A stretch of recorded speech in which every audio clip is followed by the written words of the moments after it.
Hi guys, welcome to my channel Lush Gardener. I hope you guys are fine and are safe. So these were the pink rosa that I had recently done some leaf propagation, if you might have seen that video. This one has lost a lot of leaves, probably because of excess rain, and there is some edema as well on the leaves. But the good part is I already have the pups on the leaf propagation, and you can see the lower stem, they are starting to put out a lot of pups. There's a lot of dry leaves which I have to clean, but you can see there are a lot of pups that are coming up on the stem area.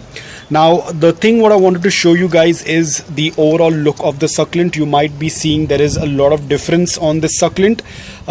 Now this is because this is a variety that tends to get into its growing period, so probably it is somewhere related with a Grapto genus. Probably, I'm not very sure, because again the seller had only told me that this is pink rosa, so I'm not very sure if it's a Graptovaria or a Graptopetalum. It's definitely a hybrid for sure.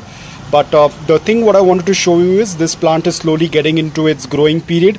Now how do I know about that? A lot of pups are showing up on the stem.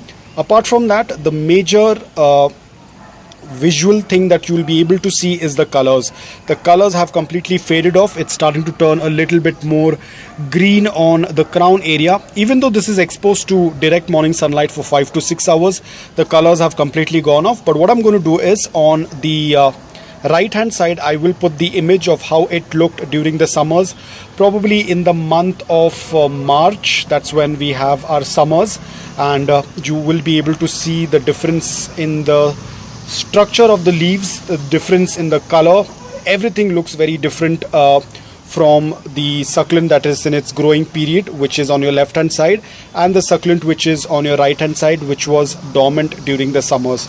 So with this, I'm getting a clue. This is a variety that tends to go dormant during the summers and tends to get into its growing period during the winters, because I do see a lot of green growth, a lot of growth of pups, also a lot of colors missing on the succulent. So this is absolutely normal.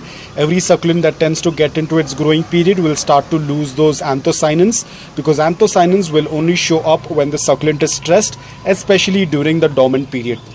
So that's all about it, guys. I hope that this video was helpful to you. If it was, please hit the like button. If you're new to my channel, please consider subscribing to it. Until then, take care, stay safe, and keep planting.